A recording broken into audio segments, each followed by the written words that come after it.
everyone. 大家好. My name's Steve Chen, and I'm the co-founder of YouTube. I'm back in Taiwan with the gold card, ready to start my new life. Ready for the TVBS show.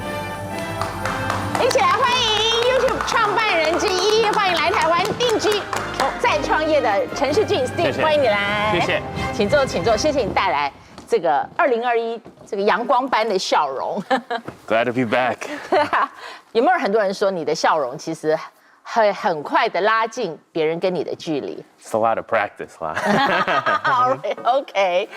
不过就要知道这个 YouTube 创办人陈士駿 Steve 回台湾定居这件事，我相信很多海内外的观众朋友还不这么清楚。My family with my 2 kids, we came back to Taiwan because we wanted the kids to get exposure to Asia. They're Asian Americans, but they never really lived in Asia. They don't know the tradition, the culture, and then most importantly, 他们不会讲中文, especially with everything that's happening in the U.S., especially with COVID that's going on in the world.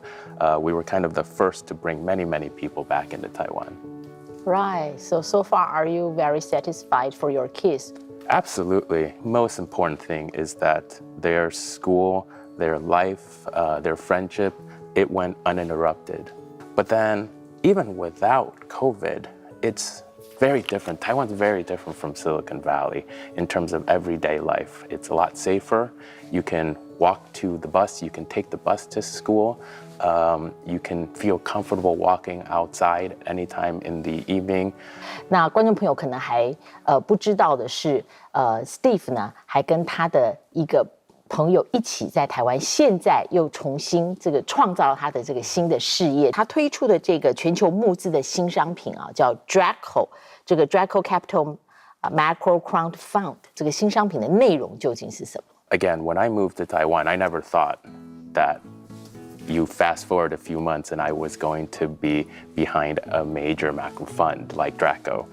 But again, during this period in Taiwan, when I met the co-founder who we're going to see, Jack, we started talking about the problems, especially in March of last year in 2020, where, as you know, the stock market, as soon as news hit about COVID entering the US, right, the stock market dropped by 40% in a matter of days. I automatically freak out. I automatically think, are you supposed to sell people? You get all sorts of different instructions. Most of my investments are with very famous, very large hedge fund managers that everybody's heard of, globally renowned hedge fund managers. But even their performance, if you were to just do a little bit searching online, even their performance was very poor in 2020. So when I started talking about this with Jack, we started saying that there's a lot more that can be done with just AI, with knowing that the AI is actually controlling and managing your financial portfolio rather than putting your trust on another person managing this portfolio. I'm very curious. I mean, before Draco, hasn't there been any product that investment product actually conducted by AI? I think there's starting to be more and more, right? Because it's only in recent times, in about 2012, 2013, where AI has really been able to take over. And AI in the sense that you're able to use big data. So you go from 1999 to about 2012 when Google started coming out with things like TensorFlow. And in these libraries, they're able to utilize the hundreds of computers out there and all the data centers out there across the world. And they're really able to use AI in a way that just wasn't even possible more than 10 years ago. I see. So while a lot of the underlying, theories behind the AI has existed, it's not until recently that the hardware and the software have been able to catch up to be able to implement and utilize. So this is the best timing for AI investment product launched to the market. I think right now is going to be, this is really the culmination of everything together, right? There's a lot of theory that's been written about this, but this right now is the real period in which AI is powerful enough to be able to do this. 那我想很多观众这时候就好奇了 ，Why here in Taiwan? Yeah. Well, I think in terms of, opening a company starting an idea, translating that idea, translating those thoughts into an actual institution, into a company. Of course, I grew up in the US, so I would be more familiar. I would be more comfortable starting a company in the US. But I was born here in Taiwan. Before third grade, right? Immigrated into the States. Yeah, so I was born here and I moved to the US when I was 8 years old. 我的中文不是很好啦，那我的台湾话一点都不会的。可是你还记得静心小学啊？Right, continue, please. But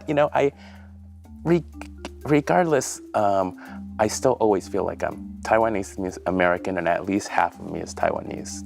So when this opportunity came up to be able to create a fund from inside Taiwan, but most importantly, the target market is not just people inside the boundaries of Taiwan. It's not just 23 it's million from Taiwan people. To the world.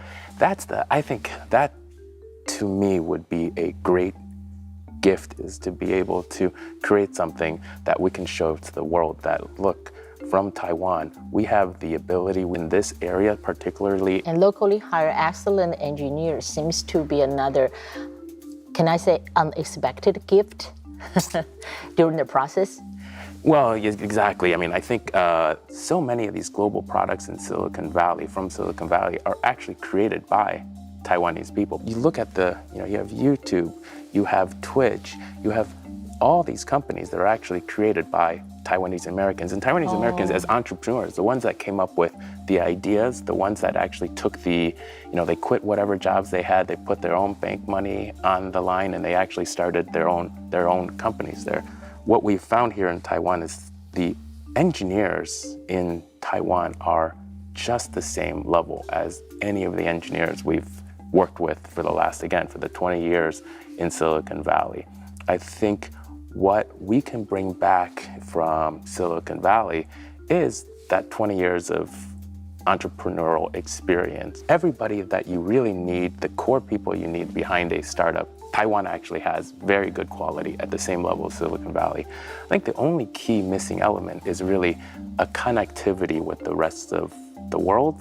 I think to be able to, in order to create a solution to a problem where people around the world have, which is fundamentally what the definition of a startup is, you really need to know what the life is like for everybody around the world. That's right. Talk about the funding， 就是谈到这个 Draco 这个商品呢，它向全球募资。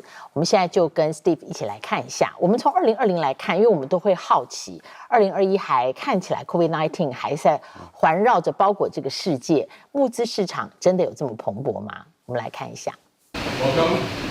Hi there. 欧洲商会理事长张汉书带着陈士骏认识理事会成员，个个是欧洲企业在台总裁级人物。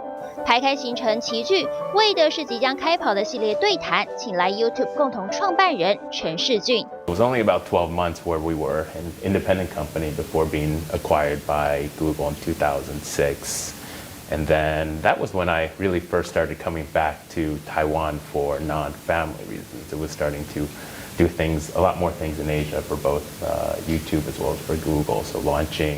尽管已经15、16年前的事 ，YouTube 和陈士骏依旧是人群里目光焦点，他也总愿意一遍一遍分享。I think, it's curious anything from Silicon Valley that's creating,